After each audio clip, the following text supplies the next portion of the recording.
विचार केला तर तरुण पण पुढे येणं गरजेचं आहे. ज्यावेळेला मनापासून भक्ती पण असणं गरजेचं आहे. त्या सर्वसामान्य माणसापर्यंत माणूस पोहोचतोय. कमी वयातच ते म्हणजे लोकांच्या पर्यंत पोहोचल्यात. दिंडी सोहळ्यात वगैरे ते असतातच.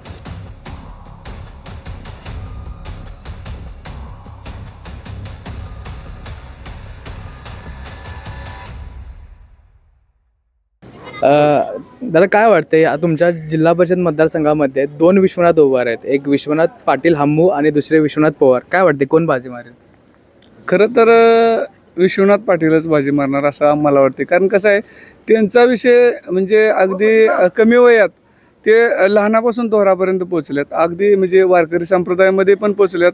आणि वारकरी संप्रदायामध्ये ते स्वतः त्यांच्या मिसेस किंवा त्यांच्या घरी म्हणजे बरेच सामील असते. आमच्या विठ्ठलपंथी म्हणजे लोक ह्याच्यात वारकरी संप्रदायामध्ये दिंडी सोहळ्यात वगैरे ते असतातच.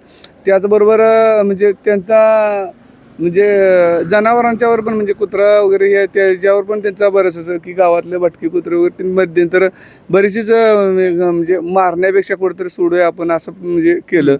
किंवा प्रत्येकाच्या सुखादुखात कमी वयातच ते म्हणजे लोकांच्यापर्यंत पोचल्यात.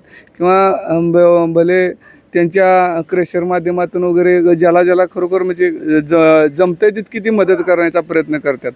त्यामुळे कसं आहे, माझ्या तर अंदाजानुसार म्हणजे विश्वनाथ पाटीलच बाजी मारतील असं मला वाटतंय. आणि खरं तर त्यांना जनतेनं सुद्धा एक वेळा चान्स देऊन बघणं गरजेचं आहे. कारण की सगळ्यात आत्ता ह्या माझ्या तरी अंदाजानुसार कमी वयातलेच उमेदवार आता ह्यात रिंगणात जे आता आहे तेवढे उमेदवार आपल्या पंचकर्षीय मतदारसंघात तर त्यांचं वयच कमी असावं असं मला वाटतं की जिल्हा परिषदच्या माध्यमातून त्या सर्वसामान्य माणसापर्यंत माणूस पोचतोय. आणि खरंच त्यांना लोकांनी मदत करावी. ह्या ठिकाणी पक्ष गट तट न बघता त्या माणसाकडं जेणेकरून वारकरी संप्रदायानं तरी बघावं की जेणेकरून त्यांची मिसेस सुद्धा आमच्या जटरावाडी शिये ही दोन्ही एकत्र पायी दिंडी सोहळा असतोय. आणि त्या पायी दिंडी सोहळ्यात त्यांची मिसेस सुद्धा म्हणजे अगदी वयस्कर महिला वगैरे असतात. त्यांच्या पाय दाबणे, हात दाबणे, झेंडू बांब लावणे ह्या गोष्टी बऱ्याचशाच ती करून तिथंपर्यंत पोचत्या. म्हणजे आज मी काय म्हणतोय, आज ते जिल्हा परिषदला उभारणार असतील पण गेले ते 10 वर्ष झालं हेच काम करतात. प्रत्येक जण पुढं काय चित्र बघूनच करत नसते ना. ज्यावेळेला मनापासून भक्ती पण असणं गरजेचं आहे. बरोबर. अगदी त्यानुसार त्यांना ते पांडुरंगानेच ती चान्स दिला असेल, उमेदवारी मिळाली असेल आणि दिला असेल तर ते सर्वांनी खरोखर त्यांना मदत करावी असे मला वाटते. तर काय वाटते मग वारकरी संप्रदायामधले सर्व लोक त्यांच्या पाठीशी मागं उभा राहतील का? राहणार असं मला वाटतंय.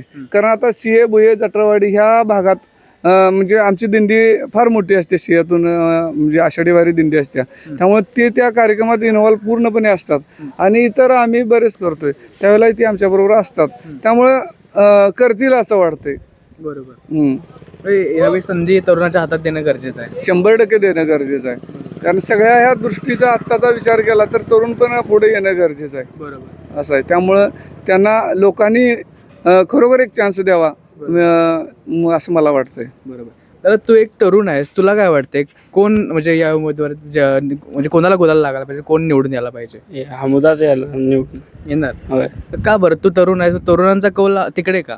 कारण सगळ्यात एवढं ते मोठे असून सगळ्या तरुण पोरांच्यातनं मिळून मिसळून असते. त्याच्यामुळं त्यांच्याकडेच तरुण पोरांचा कौल काय वाटतं गुलाल लागेल यावेळी? लागणार 100%.